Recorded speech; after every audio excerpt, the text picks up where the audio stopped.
হরে রাম হরে রাম। আমরা কোথায় যাবো আজকে মামা? আজকে আমরা হরে কৃষ্ণ যাব। হ্যাঁ, হরে কৃষ্ণ। তাড়াতাড়ি খেয়ে নাও, তাড়াতাড়ি খেয়ে নাও, তাড়াতাড়ি খেয়ে নাও।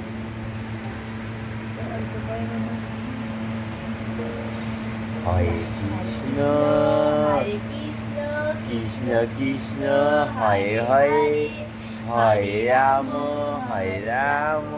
রাম রাম হরে হরে। হ্যাঁ হ্যাঁ, হরে কৃষ্ণ যাবো, হরে কৃষ্ণ যাবো। যথেষ্ট।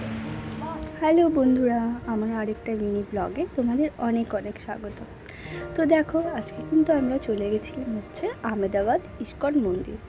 তো যেমন শ্রেণিকা এর আগে শুনলেই যে ও হরে কৃষ্ণ বলছিল, তো এরকম হরে কৃষ্ণ বললে ও কিন্তু হাততালি মারে।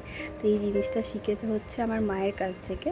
আমার মা যখন এখানে এসেছিল তখন ওই সকালবেলায় হরে কৃষ্ণ নাম করতো, আর ও কিন্তু ওরকম মায়ের কাছ থেকে জিনিসটা শিখেছে।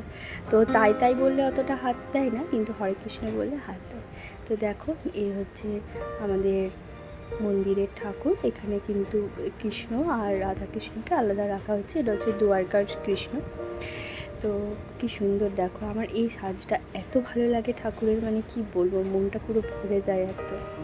তো এখানে দর্শন করে তারপরে আমরা চলে গেছিলাম খিচুড়ি প্রসাদ খেতে। খিচুড়ি প্রসাদ খেয়ে চলে গেছিলাম হচ্ছে ডিনার করতে। তো দেখো, আজকের ডিনারে হচ্ছে এগুলো ছিল। একটু স্টার্টার নিয়েছিলাম আর স্যুপ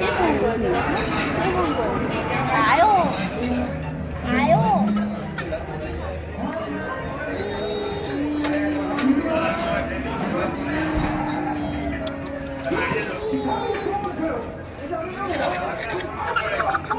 আর ওর সাথে মজা করছিলাম একটু।